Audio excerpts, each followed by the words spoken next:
So I want to encourage you this morning by just telling you and showing you a real story about this. And so I want you to welcome Kelly and Britt Briscoe to the stage to share how this has marked their life.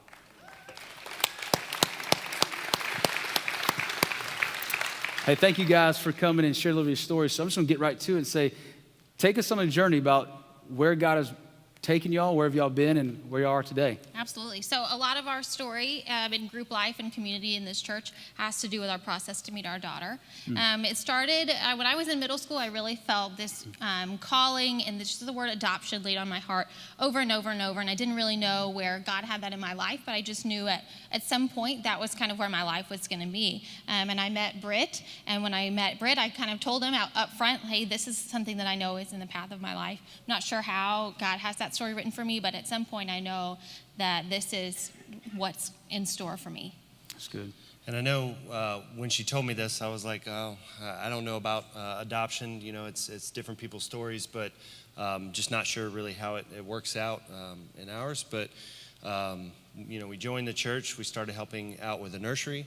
And it seemed like every year in the nursery, and we've been with our kids since they were 2, and now they're in 2nd grade. But every year it seemed like we had another child that was adopted.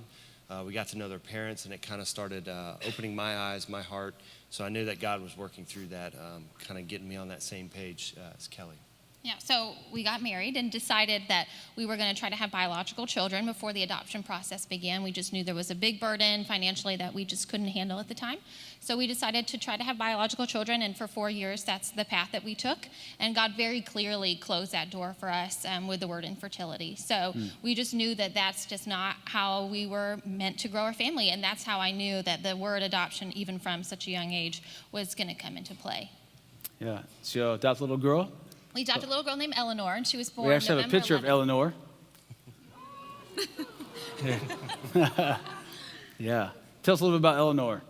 So Eleanor was born, we started the adoption process in April of last year, 2017, and Eleanor was born November 11th, came into the world a little early, about a month early, which meant we flew to Kansas and we stayed there for about 24 days. Wow. And so what part did community, like the church and your life group, play in to kind of help you walk through this process?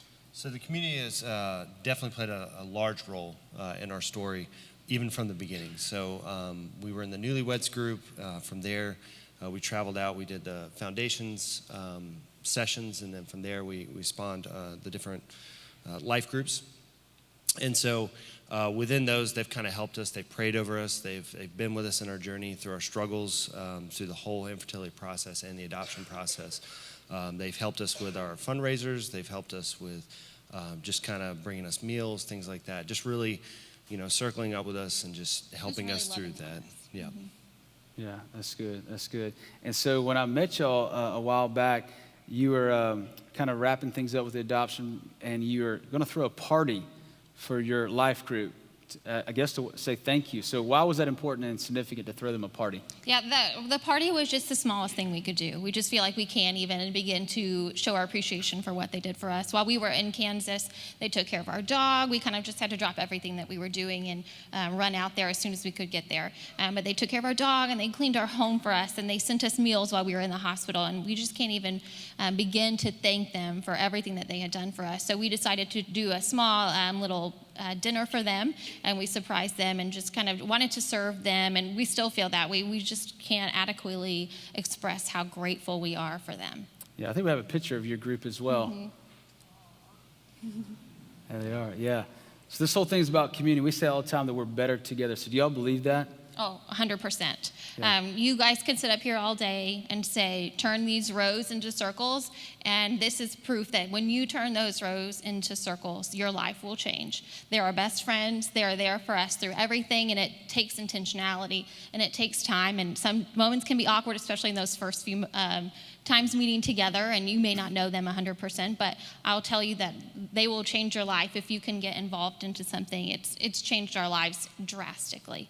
That's good. That's good. Awesome. Thank you so much for being a Yes, part of thank you. community. Thanks for sharing your story. Give it up for the Briscoes. Thank you.